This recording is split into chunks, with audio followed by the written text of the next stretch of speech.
Mesdames et messieurs, bonsoir et bienvenue dans votre émission Microscope. Nous ne devrions pas avoir pour habitude de prendre de parti pris dans cette émission parce que l'art du journaliste devrait se confiner à faire parler ses invités. Mais devant cette tendance généralisée de la pseudo-opposition à clochardiser le débat public au nom de l'opposition, parfois même au nom des grands historiques qui avaient relevé de la boue de la politique, il est alors du devoir du journaliste intègre de nommer les choses. Au plus forte raison que ces grands hommes de la politique, qui ne sont malheureusement plus de ce monde, étaient eux-mêmes qualifiés d'agents de l'étranger, de mercenaires et d'ennemis de la nation.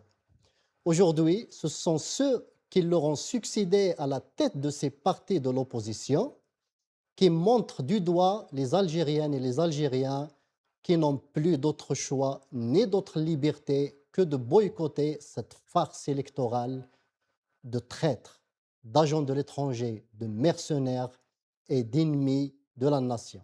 À tout de suite.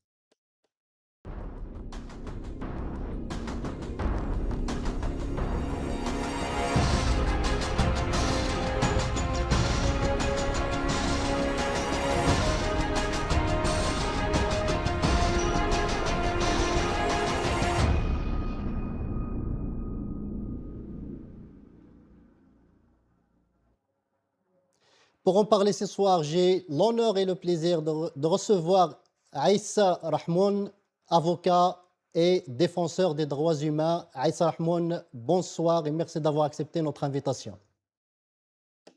Bonsoir Adel, merci pour l'invitation. Bonsoir aux amis de la régie et aux téléspectateurs.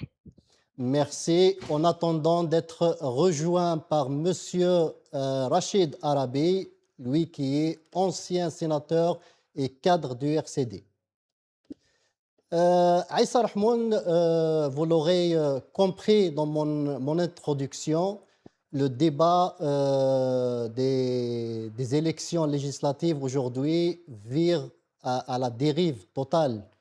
Nous avons vu des chefs de partis politiques aujourd'hui qui ne parlent plus ou qui ne déroulent plus leur programme électoral, mais qui vont dans tous les sens de l'unité nationale, d'ennemis qui viennent de l'étranger, de ces opposants qui accusent de semer le trouble. Quelle est votre lecture en fait de ces discours de campagne électorale vus jusque-là? Écoutez, déjà Adel, depuis l'annonce des partis politiques de participer aux élections, la mise en place des différentes commissions de choix de candidature, le dossier, l'élaboration, la confection des dossiers et le dépôt auprès de l'Agence nationale indépendante pour les élections, l'ANI. Le refus ou l'invalidation de quand même d'un nombre assez important de candidatures à travers toute les wilayas du pays. On a vu des postures de politiques qui ne sont plus dans l'esprit de représenter le peuple, mais beaucoup plus de se rapprocher de l'administration. Cette approche ou cette posture de proximité, de jouer la proximité avec l'administration et à travers l'administration, les services de sécurité, à travers les services de sécurité, atteindre les vrais décideurs, on n'a pas vu de contestation sérieuse dans le sens où des veilles juridiques ont été observées, des analyses juridiques ont été faites, mais aussi des mémoires qui documentent la situation. Et en principe, la campagne électorale devait se faire dans ce sens, où voilà une administration qui essaye, qui empêche la classe politique de jouer son rôle, mais qui éloigne aussi la classe politique du peuple. Ce dernier qui est le détenteur de la souveraineté. Et quand on atteint la souveraineté du peuple, d'une société. Il y a plus de, il y a plus de raison pour que cette élection soit un rendez-vous démocratique, un rendez-vous politique, mais plutôt une farce. Je relève par ailleurs, pour rester très correct dans l'observation, je n'ai vu que le RCT qui était engagé dans un récit, dans un narratif plutôt correct et qui se rapproche de la réalité du pays et qui fuit cette connexion et cette proximité avec les autorités. Force est de constater que des partis de l'opposition, parce que les partis de l'opposition, il en reste quoi comme parti d'opposition? Effectivement, dans votre intro, Adel, vous l'avez souligné d'une manière assez forte, mais je dirais, همي ضحك همي بكي. Pourquoi? Parce qu'effectivement, Hussein Ahmed, qui en 63, et bien après 23 ans d'exil, pendant son exil, il était traité de tous les maux. Il était traité d'agent au service d'Israël, d'agent du Maroc, d'agent de l'étranger, d'agent de la France, d'ennemi de la nation, de traître de la nation. Et il se trouve que le FFS aujourd'hui s'est réapproprié ce discours, Justement, c'est-à-dire. Aïssa, Maître Aïssa Rahmoun, on va regarder ensemble cette vidéo, justement.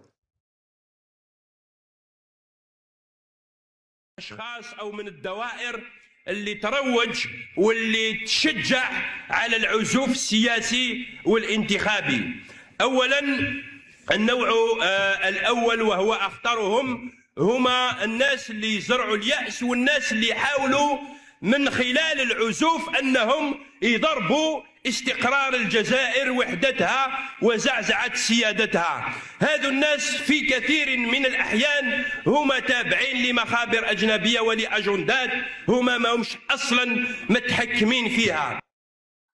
Aïssa Rahmoun, le premier secrétaire du FFS, accuse explicitement ceux qui appellent au boycott de cette élection de semeurs de troubles et qui répondent à des agendas étrangers.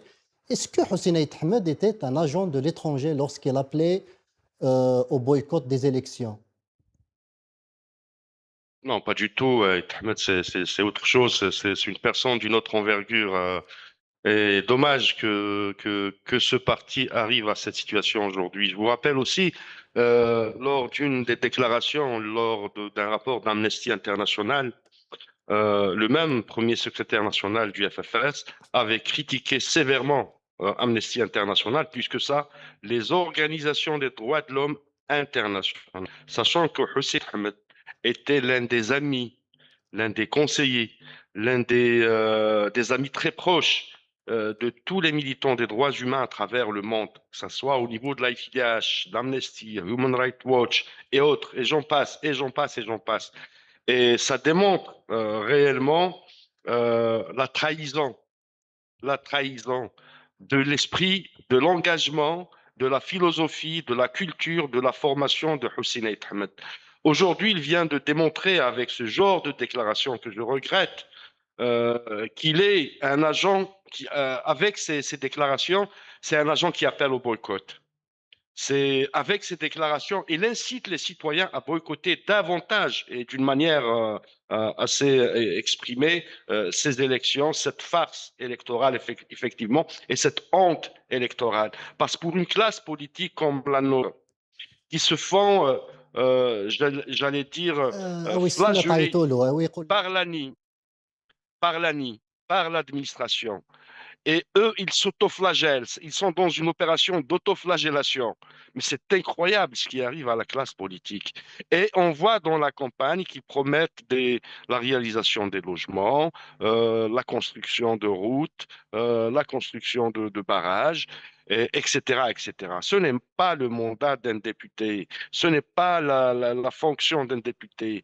Il s'agit d'une opération de faux et usage de faux et ce faux et usage de faux qui est bien sûr l'exercice aujourd'hui d'un faisant fonction de premier secrétaire et des faisant fonction de responsables politiques qui ne répondent pas aux aspirations de la population. Mais avant d'arriver justement à la fonction de député, qu'est-ce qui a fait que le FFS descend aussi bas pour tenir ce genre de discours? Ben, je ne suis pas actuellement dans ce parti organiquement, mais les indices sont là.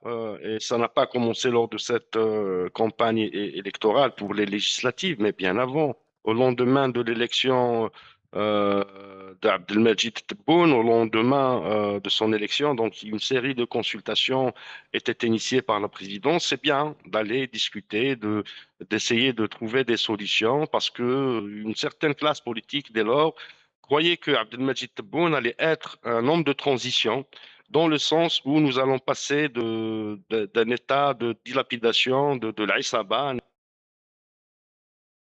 à une situation plus démocratique du pays. C'est bien d'y croire aux promesses, aux premières promesses de la présidence. Mais après, quand la présidence ne tient plus à ses paroles, quel est le rôle après de cette classe politique qui obéit à tous ces chants de sirènes venant de la présidence? Et ça, c'est la plus grande des compromissions d'un parti comme le FFS, qui aujourd'hui représente les décideurs, qui est le porte-parole des décideurs chez la société, mais pas le contraire. Il n'est plus le porte-parole de la société chez les décideurs ou dans une institution qui s'appelle Assemblée nationale. Très bien. Et tout le monde sait combien le FFS lui-même a souffert de ces accusations et tout le monde se rappelle du contrat national, le contrat de Rome, lorsque Hussein Aït Ahmed, Rabbi Rahmo, Abdelhamid Mehri, Ali Yahya Abdel-Nour, Allah yarhamhum, ont été traînés dans la boue et qualifiés d'agents de l'étranger, de mercenaires par la presse nationale. Plus que ça a commencé en 63, au lendemain de l'indépendance, hein, il faut pas l'oublier. Faut pas oublier les 425 martyrs du FFS assassinés par les milices de Bembella. Il faut pas oublier l'assassinat de Ali Massili, de Rabah Aïsset, de Mbarak Mahiou, et autres, et autres, et autres. Et durant les années 90, où des cadres du FFS étaient aussi soit assassinés, soit contraints à l'exil. Et aujourd'hui, ce parti se retrouve dans cette situation. Et c'est regrettable pas seulement pour les militants, parce que je sais que au sein du FFS, il y a quand même une résistance, il y a quand même des militants qui essayent d'apporter un équilibre dans cette folie, et dans cette obsession à se rapprocher du palais et s'écarter de la population. Il y a quand même une résistance, mais cette résistance il me paraît qu'elle est un peu faible parce qu'il y a il y a le mangeoire qui est là, hein. Et actuellement, la plupart des listes électorales et je pense que Ben Grina a donné vraiment cette fois le sens de cette élection. Et comme je l'ai dit, pour être fidèle à ce que j'avais dit tout à l'heure, moi j'ai vu que le récit du RCD qui est assez cohérent en termes de prise de position politique, en termes de responsabilité et de construction de discours. Bengrina avait dit qu'on est dans une situation de demande d'emploi, il faut aider des cas sociaux à accéder aux parents. Nasmla, ils vont pas être refusés par la commission. Et voilà, donc la PN qui devient, c'est comme l'ONCEJ ou là une institution qui est réservée pour les apparatchiks et les sans-emploi. Dommage de dire ça, c'est pas pour dégoûter les Algériens, mais c'est une réalité.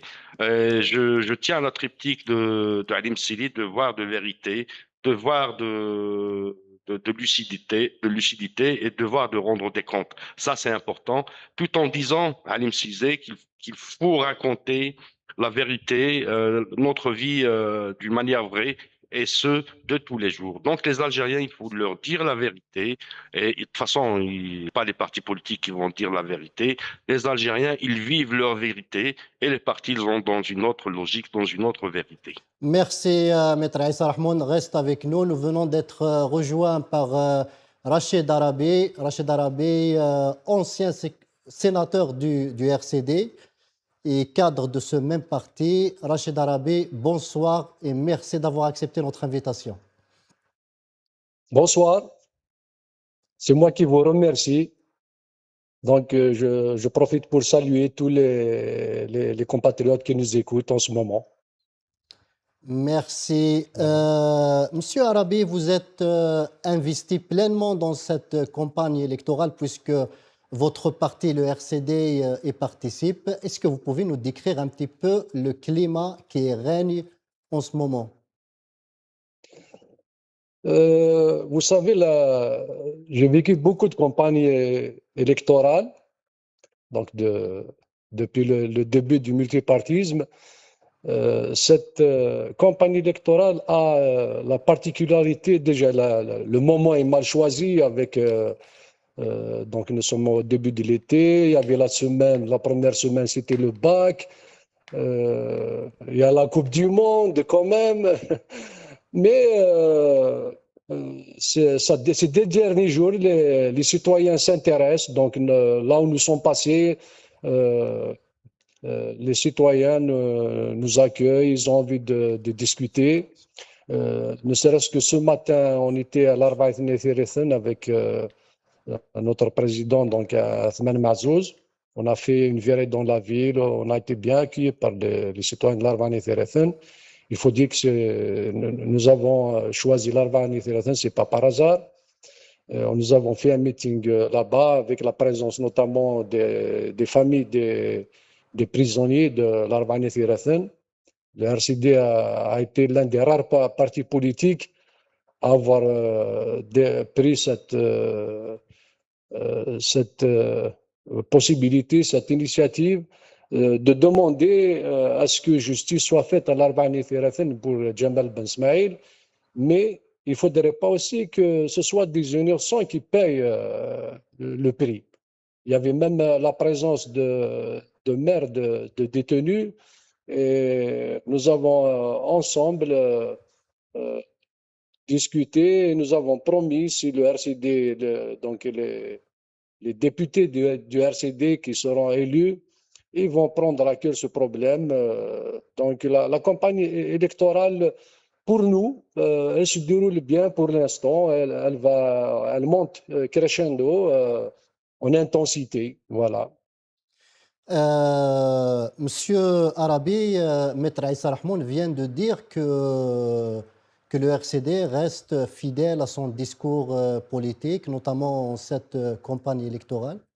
Vous avez fait l'exception de ne pas signer la charte imposée aux partis politiques participant à ces élections.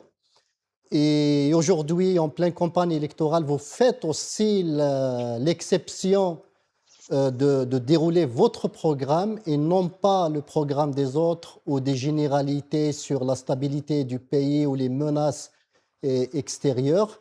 Je voudrais vous faire regarder cette vidéo du premier responsable d'un parti qui avait tant subi toutes ces attaques. أو من الدوائر اللي تروج واللي تشجع على العزوف السياسي والانتخابي. أولا النوع الأول وهو أخطرهم هما الناس اللي زرعوا اليأس والناس اللي حاولوا من خلال العزوف أنهم يضربوا استقرار الجزائر وحدتها وزعزعة سيادتها. هذو الناس في كثير من الأحيان هما تابعين لمخابر أجنبية ولأجندات هما ما همش أصلا متحكمين فيها. Monsieur Rachid Arabi, qu'est-ce que ça vous inspire lorsque vous entendez un responsable du FFS accuser explicitement ceux qui appellent au boycott des élections de semeurs de troubles et qui seraient télécommandés par l'étranger et qui répondent à des agendas occultes?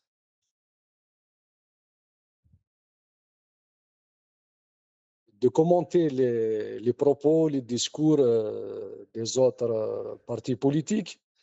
Mais en ce qui nous concerne, RCD, on ne se sent pas concerné par toutes ces accusations. C'est-à-dire, nous, au contraire, nous sommes l'espoir de l'Algérie.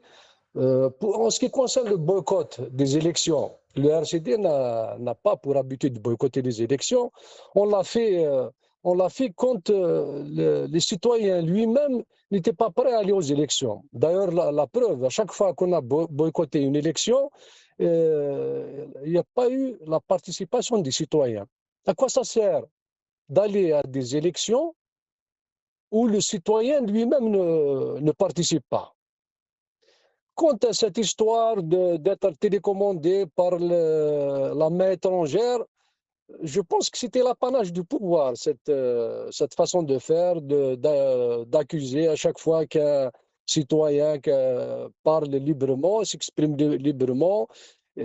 On nous dit toujours que c'est la main étrangère. Le RCD, on connaît son parcours dans les années où l'Algérie était isolée sur la scène internationale. Dans les années 90, souvenez-vous, l'élection présidentielle de 95, le slogan du RCD en ce moment-là, c'était « rapatrier la décision ». Parce que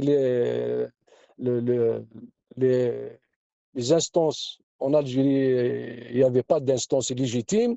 Donc le RCD avait été l'ambassadeur. On se souvient du docteur Sadi qui faisait un peu...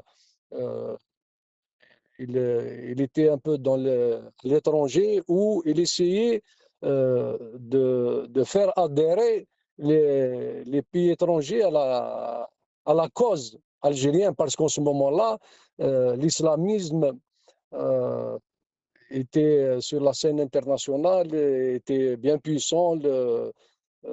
Septembre 2011 n'était pas encore passé par là, plus toutes les autres batailles. Aujourd'hui, le RCD reste égal à lui-même. Hein. Il reste égal à lui-même. C'est un parti autonome et il prend ses décisions d'une façon autonome, ni à l'étranger, ni à l'intérieur. C'est le RCD qui prend ses décisions. Donc, sincèrement, nous pensons que ce débat est dépassé. Il est dépassé avec le Hirak. Les Algériens sont sortis dans la rue. Les Algériens ont été unanimes à demander un changement radical. Donc le RCD les a accompagnés. Et en ce qui concerne, nous avons boycotté les élections passées parce qu'il y avait une situation où les citoyens n'étaient pas prêts à aller aux élections. Ils demandaient d'abord une phase de transition où il fallait préparer le terrain justement à une élection libre où les citoyens pouvaient s'exprimer. Puis, si vous vous souvenez, il y avait c'était le moment où les prisons étaient pleines. Donc, il était difficile de partir dans ces conditions. C'est un sacrifice pour un parti politique, c'est un sacrifice que de ne pas participer à une élection. Un parti de nature, il participe aux élections. Mais dans notre pays, on n'est pas dans un pays démocratique. Donc, des fois, on n'a pas le choix. Des fois, on n'a pas le choix. La situation impose qu'on ne participe pas à une élection. Et nous le faisons, c'est rendre service à notre patrie. Voilà.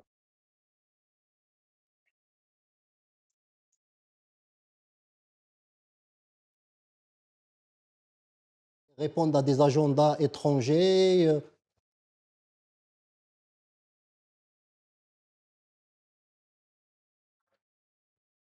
Allô? Il semble Allô, qu'on... oui. Oui, monsieur Arabi. Justement, ma question, est-ce que le RCD pense comme le FFS que ceux qui appellent au boycott des élections aujourd'hui sont des agents de l'étranger, répondent à des agendas étrangers, c'est des mercenaires, etc. Moi, je vous dis, en ce qui concerne le RCD, on ne se sent pas concernés. Nous sommes un parti autonome. On nous a appelés Hizb français à un certain moment. Donc, ce n'est pas nouveau pour nous. Donc, ce n'est pas nouveau. Mais on ne se sent pas du tout concernés alors. Merci, merci. Nous revenons à Maître Aïssa Rahmoun. Aïssa Rahmoun, vous êtes avocat. J'aimerais que vous nous parliez un petit peu du rôle de député, en fait.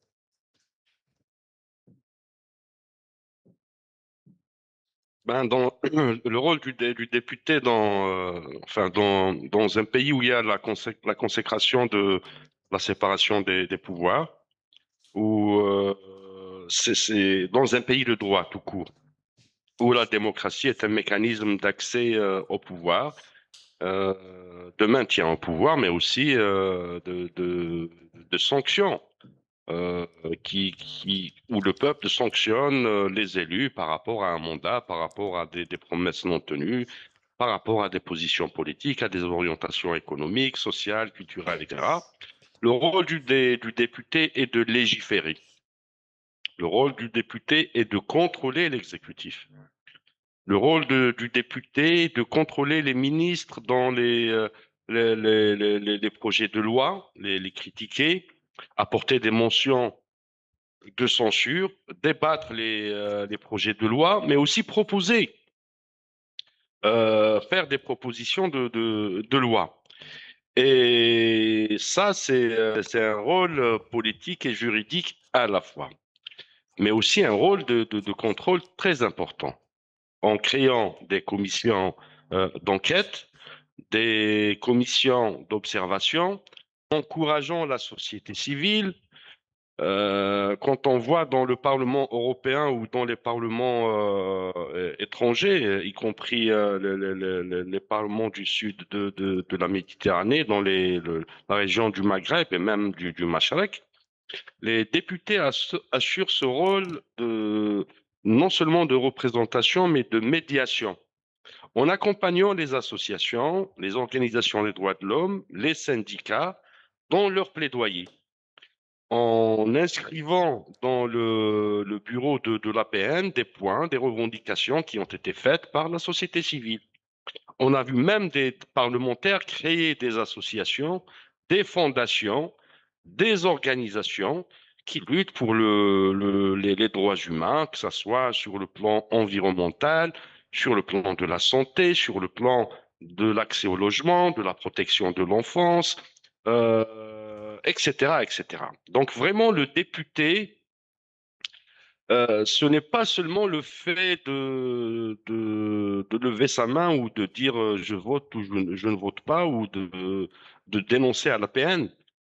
C'est construire la vie sociale, c'est construire l'ambiance sociale, c'est de construire la société civile, c'est de construire et de consolider la confiance entre le peuple et les institutions. Et la consolidation justement de la confiance entre le peuple et les institutions ne peut se faire que dans le schéma où le député participe autant que citoyen à la vie de sa cité, mais pas autant que représentant. Et après avoir être élu, il quitte son village, il quitte sa commune, il quitte sa wilaya. Il ne fait pas de visite aussi dans les autres wilayas. Il revendique pas, il n'alerte pas les autorités sur des faits, sur des situations qui touchent à l'intérêt du peuple. Donc, au-delà du fait que ça soit un mandat de contrôle, mais euh, de légiférer des lois, de contrôle du gouvernement ou de faire des propositions de loi, c'est un rôle où il doit être visible à travers la permanence parlementaire, à travers ce qu'il fait sur le terrain. C'est très important parce que si on veut construire euh, si on veut qu'on soit dans la construction politique et dans la construction d'un État de droit, le député actuellement en Algérie, ceux qui vont avoir ce mandat, et j'espère que de toute façon, les gens les députés qui vont travailler pour l'intérêt de la population, on pourra les compter sur les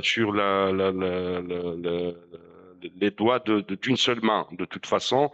Et ça, on va le revoir dans une année, dans 2 ans et probablement dans la chaîne élection législative. Donc, le défi, il est là pour les députés. C'est de redonner confiance aux citoyens pour l'exercice de la politique et l'exercice de la citoyenneté.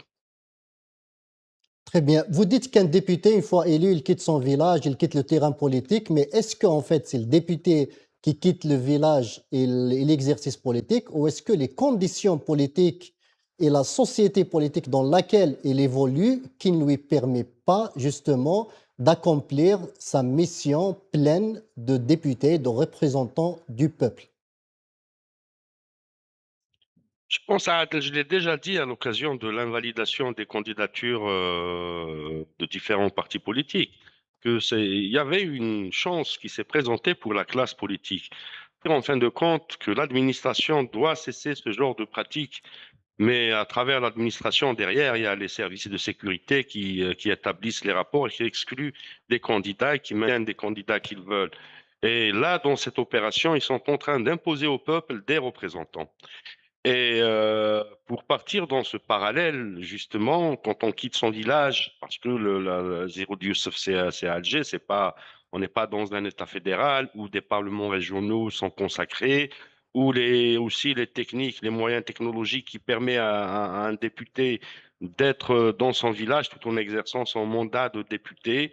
Il fallait 2 fois par mois à l'hémicycle quand il y a nécessité, quand il y a travail urgent qui s'impose. Mais est-ce que l'Algérie est prête dans l'aspect numérique, dans l'aspect technologique? Est-ce que le député exerce son mandat à partir de sa petite chambre, de son petit bureau de chez lui à Boudjima? La réponse est non. La réponse est non. Et là, donc, il y a tout un environnement où aujourd'hui le député, qui est l'émanation d'un mandat populaire, d'une élection populaire, est absorbé par l'administration, est absorbé par ce qui est central, par Alger. Et il s'oublie des fois, il oublie des fois que la proximité avec sa population, avec sa société, est les meilleurs et le meilleur gain, en fin de compte, pour quelqu'un pour un député, un politique qui a au cœur de sa pratique ce qu'on appelle l'éthique politique. Merci Aïssa. Monsieur Rachid Arabi, vous qui avez fait l'expérience parlementaire en tant que sénateur, est-ce qu'un député aujourd'hui ou un sénateur peut en fait tenir les promesses électorales? Est-ce qu'il peut proposer des lois lorsque on sait qu'il est minoritaire et lorsque l'on sait aussi le climat politique dans lequel évolue aujourd'hui l'exercice politique dans notre pays? Déjà, il faut comprendre une chose, c'est qu'au niveau du Parlement algérien, donc il y a l'Assemblée populaire nationale, il y a ce qu'on appelle le Sénat. Les lois, les sénateurs ne peuvent pas proposer de loi. Donc, ils votent uniquement le projet de loi qui est adopté par l'Assemblée populaire nationale. Maintenant, au niveau de l'APN, en théorie, oui. En théorie, les députés, ils ont comme mission principale la proposition des lois. Et si ma mémoire est bonne, il faut au moins 20 députés pour proposer une loi. Et si vous vous souvenez, à deux reprises, le RCD avait eu uniquement 19 députés. 21 députés. En fait, c'est 21 députés pour proposer une loi. Et l'opposition, depuis 1997, était condamnée à 19 sièges au Parlement. Oui, le RCD avait uniquement 19 sièges parce que pour proposer une loi, il faut une vingtaine de députés. Donc nous avons essayé quand même de faire une proposition de loi. On a réuni d'autres députés sur l'abrogation de la peine de mort. Donc on a réuni le minima, on a eu plus de 20 députés. Et il y a d'autres députés qui ont signé avec nous. Mais la loi elle a été bloquée au niveau du bureau de l'Assemblée. Donc en Algérie, c'est connu que c'est l'exécutif qui propose les lois et l'Assemblée nationale n'est qu'une chambre d'enregistrement. Pour vous donner un exemple, vous voyez par exemple l'ANI avec le refus de dossier de plusieurs candidats. D'ailleurs, je profite pour afficher toute ma solidarité avec les candidats dont les dossiers ont été refusés par l'ANI. Parce que, par principe, il n'y a que la justice qui devrait avoir la possibilité d'enlever les droits à un citoyen de se présenter à une élection. S'il n'y a pas une décision de justice, normalement, il n'y a pas de problème. Donc, cette année, cette loi qui a été votée par l'Assemblée, et des députés, on a refusé les dossiers de certains députés en exercice.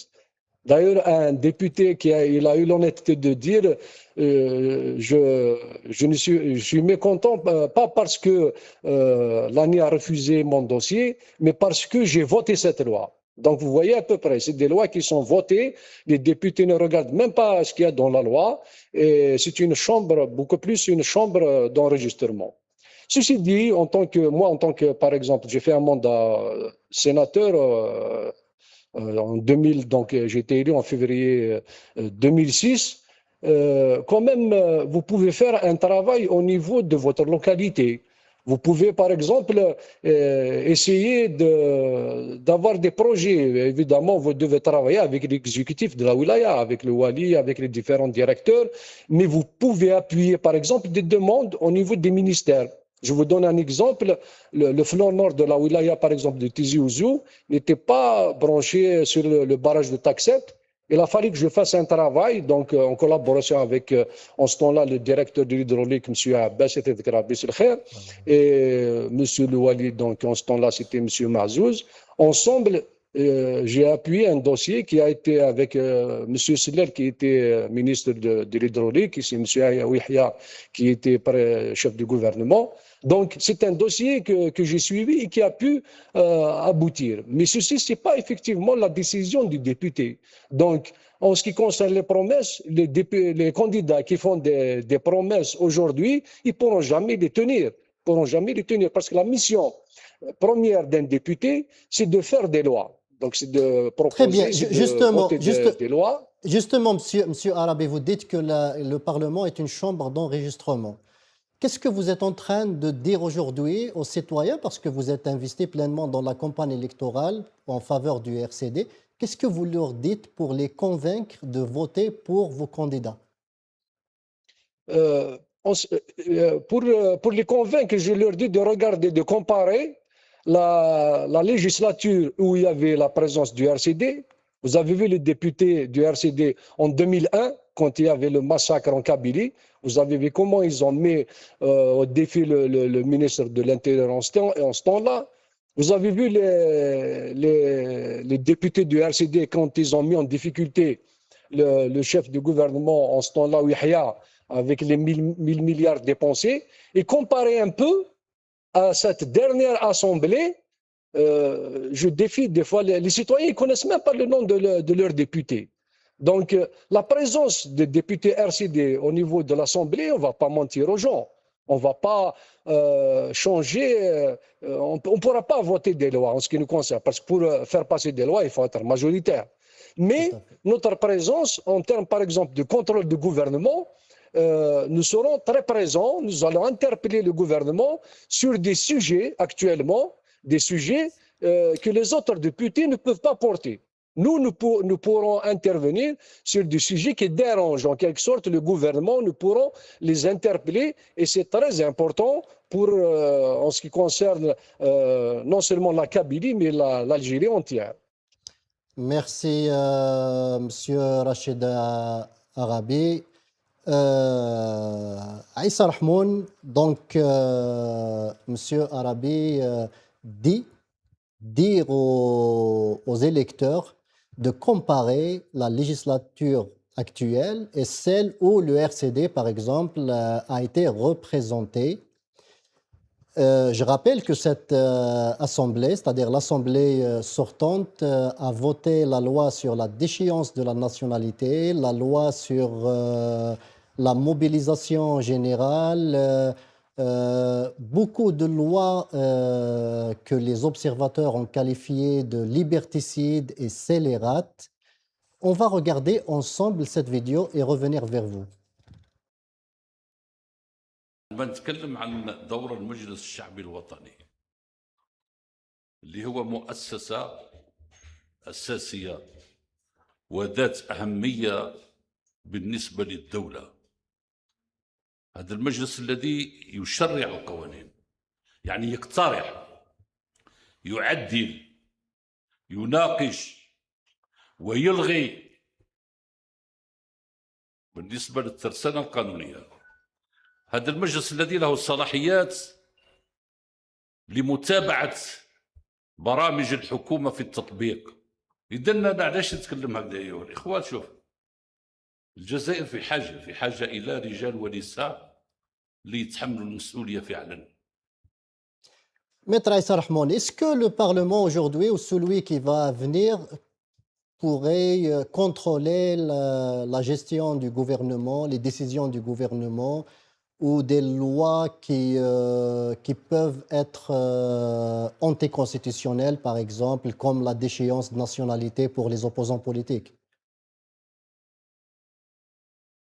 Non, ce qui est sûr, c'est que ni le Parlement ne pourra contrôler et remettre en cause les lois adoptées parce que, effectivement, aujourd'hui, on est dans une configuration où tous les pouvoirs en Algérie, y compris le pouvoir exécutif, hein, que ce soit le pouvoir exécutif, législatif ou judiciaire, sont vidés de leur mandat, de leur sens et de leurs prérogatives. Aujourd'hui, on est dans une configuration autre que celle institutionnelle. On est dans un État où les décideurs politiques, les vrais décideurs, ne veulent pas quitter le pouvoir. Et il y a une façade démocratique, il y a une façade judiciaire, il y a une façade exécutive, y compris les ministres ne sont pas décideurs. La décision aujourd'hui n'appartient pas aux civils, ça c'est clair, il faut le dire. Toutes les décisions euh, politiques sont prises par les grands électeurs et après on consulte les petits électeurs, les indigènes ou le deuxième collège.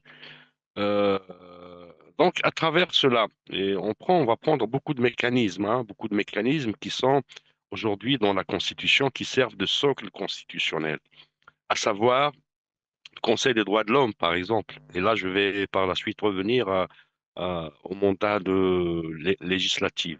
Le Conseil des droits de l'homme, le Haut Conseil de la jeunesse, le Conseil d'instance de la société civile. Est-ce que ces mécanismes constitutionnels qui sont censés libérer l'expression populaire, libérer l'initiative citoyenne, libérer les jeunes et les femmes euh, pour voilà, pas pour exercer, pour exister, voilà, exister dans une société qui se avancer, qui veut progresser pour l'avenir des générations futures. Rien de tout cela n'est respecté, même si elles sont dans un socle constitutionnel et dans la Constitution. Le Hirak el-Moubarak, il est constitutionnalisé. Et là, donc, on oublie l'APN, on oublie l'instance judiciaire, on oublie l'exécutif. Tout ça, l'émanation de l'architecture constitutionnelle qui essaie de construire ce genre de mécanismes et d'outils développement humain et développement économique et de développement politique ne sont pas respectés par les décideurs. On se retrouve devant une APN, on va voir l'APN qui va passer, qui va ressembler à celle à la précédente, sauf que actuellement, avec la participation, et je le dis bien sûr avec beaucoup de réserve, parce que beaucoup de candidats ont été évincés de la candidature, du moins. On attend du RCD et du FFS, c'est les partis traditionnels qui exerçaient l'opposition dans cette assemblée, à un degré moindre le PT. C'est connu en Algérie, il ne faut pas se voiler la face ou se cacher derrière son doigt. Mais Parce que ça a le FFS, là, il fait carrément une sortie de route, Aïssa.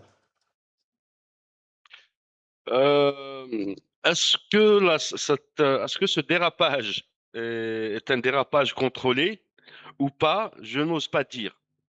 Parce que dans le FFS, il y a quand même une résistance des militants qui sont restés très fidèles à la ligne Je sais qu'ils sont minoritaires et ça s'exprime dans les prises de décision, les prises de position, la confection des listes, le discours et le récit qui a changé. Mais bon, ouvrons la porte, ne cassons pas les portes qui sont ouvertes, comme disait l'autre.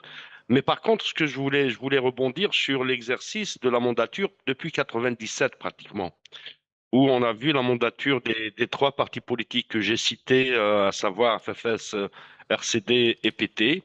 Ça a permis quand même aux citoyens d'avoir un autre discours à la PN, d'avoir une dénonciation, d'avoir une envie d'installer des commissions, d'avoir une envie de revisiter l'histoire, de reconnaître les victimes les martyrs de 63, d'abolir la peine capitale. C'est très important. C'est très important. C'est une proposition de loi qu'il faut inscrire dans les annales de la législature.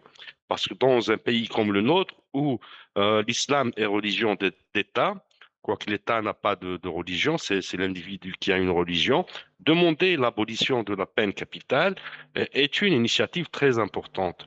Demander l'installation des commissions d'enquête sur les tueries à grande échelle durant les années 90 est un travail très important. Faire ce lobbying, ça a permis aux citoyens qui sont venus au lendemain du 22 février 2019 de se réapproprier vous voyez donc les différentes contestations, protestations, oppositions qui sont exercées à l'APN, on les a retrouvées dans l'esprit du Hirak. Même si, comme ça, même si c'est un groupe de députés qui ils n'ont pas la majorité, et c'est normal parce que ils vont pas permettre de toute façon à l'opposition de s'accaparer de l'APN. Le régime est tellement, je dirais que le régime est musulman et les musulmans ne se suicident pas. Ils peuvent pas permettre à l'opposition d'accéder à la magistrature, plutôt à la législation avec un nombre important ou là une majorité à la PN. Ils peuvent même arrêter un processus électoral qui va aller dans ce sens. On l'a vu en 91. Et du coup, donc moi, j'encourage la participation des partis de l'opposition à la seule condition qui sont cohérents avec eux-mêmes. Je voulais rebondir sur un dernier point, si tu me permets, Adel. Par contre, là où je ne suis pas d'accord avec la démarche du RCD, quand il y a eu refus des candidats, c'est que le RCD devait être un des partis moteurs, un des partis, une des locomotives pour rassembler tous les partis politiques, au moins par un appel, pour leur dire, Ya Jamaat al-Khair, ils sont en train de vous interdire d'exister. Ils sont en train de vous interdire d'exercer votre citoyenneté. Il y a une violation de l'article 34 de la Constitution. Je vous invite à une initiative commune. Et là, donc, il allait mettre tous les partis qui ont été sanctionnés par l'ANI devant leurs responsabilités. Je rappelle juste que le représentant de la liste ACRM, lorsque sa candidature a été rejetée, il avait fait le même appel. Et dès que sa candidature a été repêchée, réhabilitée, il a carrément oublié cet appel lancé aux partis politiques. J'ai une dernière question, Maître Aïssa Rahmoun, justement revenant au discours des chefs de partis politiques aujourd'hui. Est-ce que ce genre de discours qu'on voit aujourd'hui, qu'on entend aujourd'hui, encourage les citoyens à participer à ces élections? Moi, je pense avec la multiplication des candidatures et des listes, il y aura un vote militant, ça c'est sûr, ça a toujours existé. Il y aura un vote tribal, il y aura un vote de l'administration, ça a été toujours le cas. Il y aura probablement un vote d'espoir, parce que quand on cible des populations, des catégories sociales, on peut atteindre un pourcentage à réaliser, c'est-à-dire qu'il y aura des convaincus qui vont y aller voter pour un programme, un discours, etc. Mais ça reste très minime. On n'a pas, écoute, Adel, en Algérie, on n'a pas des agences de sondage. On Tout n'a à pas fait. des organisations qui font le monitoring des élections. On n'a pas des médias libres. On n'a pas des médias indépendants par lesquels on peut avoir un tableau de bord. Mais par contre, ce qui est à retenir, c'est que dans la société, Personne n'avait prédit le 22 février 2019. À un certain moment, l'élite algérienne, les politiques, les militants des droits humains, les militants de la société civile disaient juste avec la coupole que tout est perdu. Khalas, le match m'bia, salam alaikum, on ferme rideau. Khalas, on est dans l'habitude et on finit par s'habituer, comme disait Jacques Brel. Personne n'avait prédit ce genre de scénario. Et c'est justement le cumul des frustrations dans la société encourage le peuple, la jeunesse à réfléchir d'une manière ou d'une autre. Et les techniques d'expression sont très différentes. On le voit sur les réseaux sociaux. Il y a toujours ce génie algérien dans la protestation, dans la critique, dans la satire, etc. C'est une question de temps. Espérons que l'opposition qui va accéder euh, à ce mandat vont être à la hauteur des attentes de la société et de la population. Merci, merci beaucoup Aïssa Rahmoun, merci Rachid Arabi. Nous arrivons à la fin de cette émission. Chers téléspectateurs, chères téléspectatrices, nous vous donnons rendez-vous le lundi à la même heure. Merci.